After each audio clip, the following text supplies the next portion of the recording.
Student, welcome to study point. My name is Muskan Gupta और आज हम स्टार्ट करने वाले हैं नेमिंग ऑफ ऑर्गेनिक कंपाउंड्स। ये लेक्चर नंबर 4 है जीओसी का। तो चलिए इसमें सबसे पहले हम पढ़ते हैं naming of carbon chain. Carbon chain की जो नेमिंग होती है वो कैसे करते हैं। देखिए, अगर किसी भी ऑर्गेनिक कंपाउंड में ओनली 1 कार्बन है, वो 1 कार्बन का ऑर्गेनिक कंपाउंड है, तो उसे बोलेंगे हम मीथ। 2 है तो क्या बोलेंगे, ईथ। 3 है, 3 कार्बन है तो बोलेंगे प्रोप। 4 कार्बन है तो ब्यूट। इसी तरह से अगर 5 कार्बन है, पेंट। 6 कार्बन है, हेक्स। 7 carbon, hept. अगर 8 कार्बन का कोई कंपाउंड है तो ऑक्ट, और 9 कार्बन का तो नॉन, और 10 कार्बन का होता है तो डेक। वैसे इसके आगे पूछे नहीं जाते हैं, बट फिर भी नॉलेज के लिए, अगर कार्बन 11 है तो अनडेक। 12 कार्बन है तो डोडेक। इसी तरह से अगर 20 कार्बन है तो आइसोकेन। तो चलिए देखिए क्या होता है कि जैसे अगर कोई 1 कार्बन का कंपाउंड है तो क्या बोलेंगे हम, मीथ। 2 ईथ, 3 है तो प्रोप, 4 ब्यूट, 5 है तो पेंट, 6 है तो हेक्स, 7 है तो हेप्ट, 8 है तो ऑक्ट, 9 है तो नॉन, 10 है तो डेक, 11 है तो अनडेक, 12 है तो डोडेक, और 20 है तो आइसोकेन। तो देखिए ये जो टेबल है वो आपको याद करनी पड़ेगी। बिना इस टेबल के आप ऑर्गेनिक कंपाउंड्स की नेमिंग कभी भी नहीं सीख पाएंगे। तो चलिए आप इस का या तो नोट बना सकते हैं या फिर स्क्रीनशॉट ले सकते हैं। चलिए हम आगे बढ़ते हैं। देखिए सबसे पहले हम पढ़ेंगे एल्केन की नेमिंग। देखिए एल्केन्स का जो जनरल फॉर्मूला होता है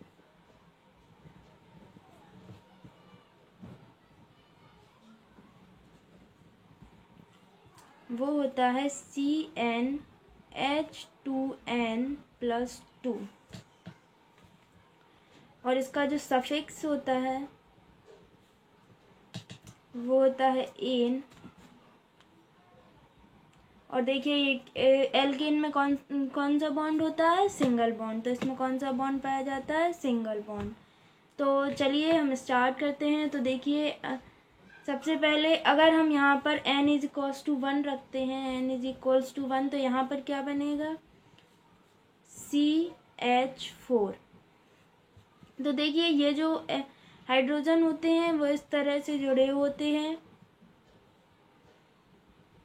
तो देखिए अब हमें पता है कि जो 1 कार्बन का कोई भी कंपाउंड होता है तो हम उसे बोलते हैं मेथ, और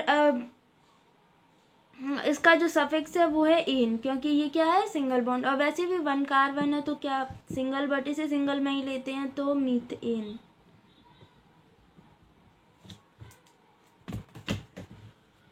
इसी तरह से हम n=2 लेते हैं, तो यहाँ पर हमारा कंपाउंड जो बनेगा वो बनेगा C2H6।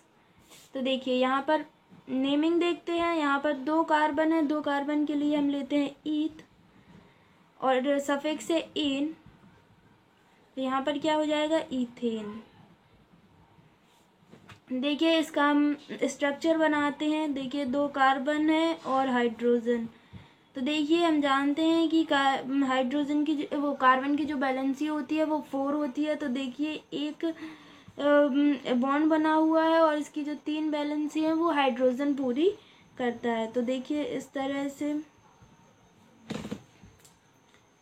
चलिए हम लेते हैं n=3। देखिए हम आपको बिल्कुल बेसिक से पढ़ा रहे हैं, ये बिल्कुल बेसिक है। मतलब जब आपको कुछ भी नहीं आता है ना ऑर्गेनिक केमिस्ट्री में, तो आप यहाँ से पढ़ सकते हैं। देखिए यहाँ पर क्या है, कार्बन 3 है, हाइड्रोजन 8 है। तो हम जानते हैं कार्बन 3 होते हैं तो क्या बोलते हैं, प्रोप, और यहाँ पर इसका सफिक्स है एन, तो इसका नाम क्या पड़ जाएगा, प्रोपेन। इसी तरह से हम N=4 लेते हैं, तो यहाँ पर क्या हो जाएगा, C4H10। और किसी भी जो कार्बन की चेन होती है, 4 कार्बन की चेन को बोलते हैं ब्यूट, और सफिक्स है एन, तो यहाँ पर हो जाएगा ब्यूटेन। तो देखिए हमने आपको 4 तक कराए हैं, बाकी आप खुद करके देखेंगे। तो चलिए आगे देखते हैं ब्रांच्ड चेन। तो देखिए जो ब्रांच्ड चेन होती है वो 2 टाइप्स की होती है, आइसो और नियो। तो जब भी किसी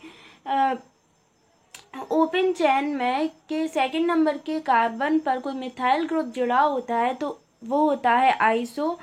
और जब भी किसी open chain compound open chain में सेकंड नंबर के कार्बन पर 2 मिथाइल ग्रुप जुड़े होते हैं तो उसे कहते हैं नियो। तो सबसे पहले देखते हैं आइसो।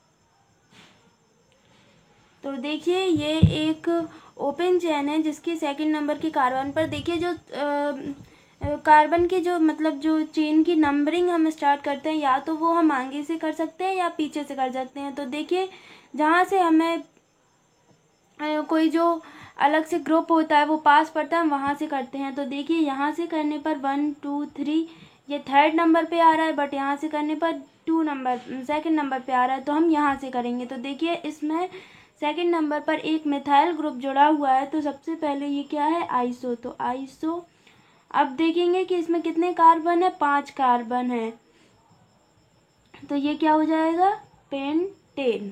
क्योंकि देखिए 5 कार्बन को क्या बोलते हैं, पेंट, और इसमें सिंगल बॉन्ड है तो सफिक्स होगा एन, तो ये क्या है, आइसोपेंटेन। तो देखिए इसी तरह से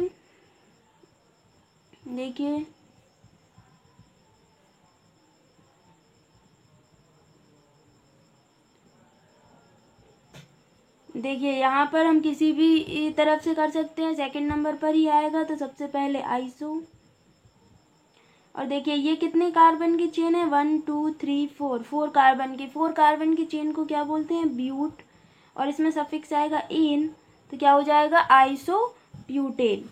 और अगर देखिए यही अगर ओपन चेन में लिखा हो ब्यूटेन, देखिए CH3 CH2 CH2 CH3, तो देखिए ये एक ओपन चेन में लिखा है, इसमें कोई अलग से चेन नहीं जुड़ी है, तो इसको हम क्या बोलेंगे, एन ब्यूटेन। एन ब्यूटेन मतलब नॉर्मल ब्यूटेन। अब देखिए जानते हैं नियो।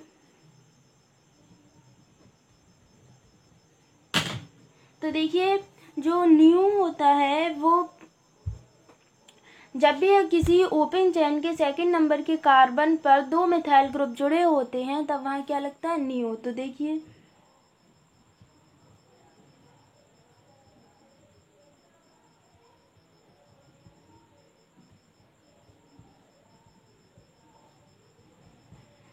यहाँ पर क्या लगा है, इसके सेकंड नंबर के कार्बन पर 2 मिथाइल ग्रुप जुड़े हैं, तो यहाँ हम क्या लिखेंगे, नियो।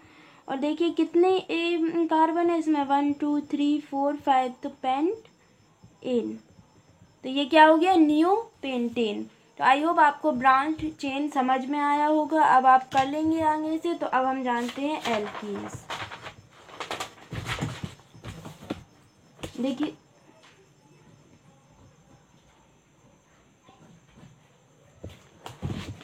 देखिए एल्कीन का जो जनरल फॉर्मूला होता है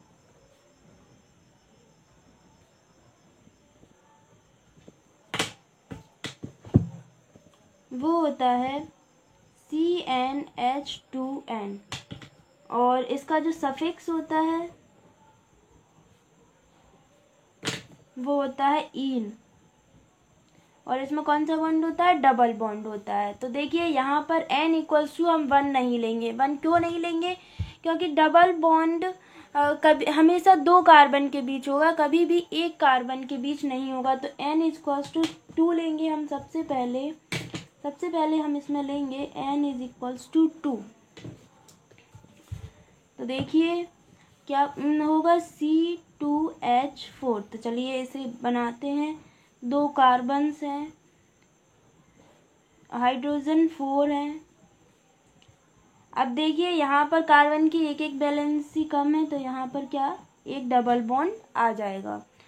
ठीक है, तो यहाँ पर चलिए हम इसकी नेमिंग देखते हैं। तो 2 कार्बन को क्या बोलते हैं, ईथ, और इसका सफिक्स क्या है, ईन। तो ये क्या हो जाएगा, ईथीन।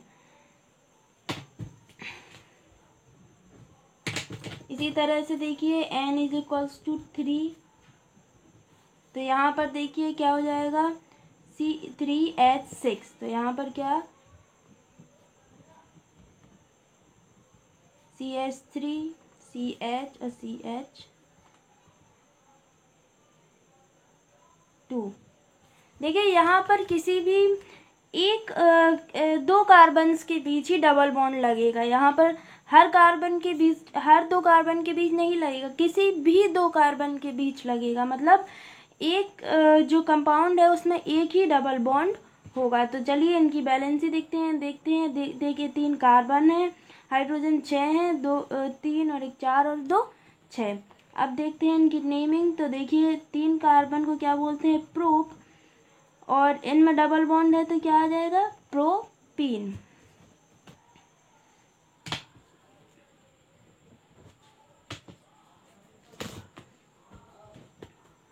अब देखिए, अब n इज इक्वल्स टू 4 लेंगे हम, तो यहाँ क्या हो जाएगा, C4H8।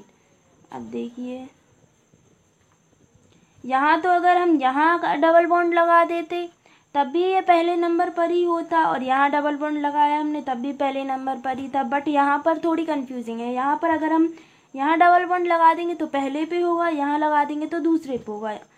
तो देखिए अगर यहाँ लगाते तो पीछे से गिनेंगे तो यहाँ पर कितने पे होगा, पहले पे होगा। तो चलिए सबसे पहले हम यहाँ लगाते हैं, इनकी बैलेंसी पूरी करते हैं।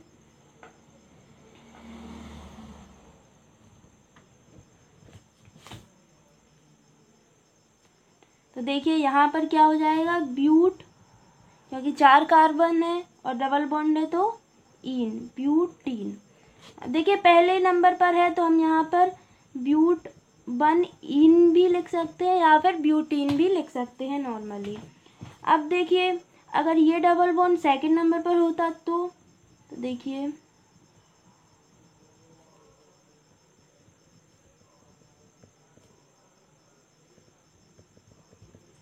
अब देखिए यहाँ पर सेकंड नंबर पर डबल बॉन्ड है तो हम क्या करेंगे, देखिए कार्बन 4 है तो क्या हो जाएगा, ब्यूट। अब डबल बॉन्ड सेकंड नंबर पर है तो ये क्या आ जाएगा, 2 इन। क्या हो गया, ब्यूट 2 इन। आई होप आज हमने जो भी पढ़ा आपको समझ में आया होगा, और जो भी आपको डाउट हो तो वो आप कमेंट सेक्शन में पूछ सकते हैं। और अगर आपको वीडियो अच्छा लगे तो please like share and subscribe, और अपने फ्रेंड्स के साथ भी शेयर करें। Thank you.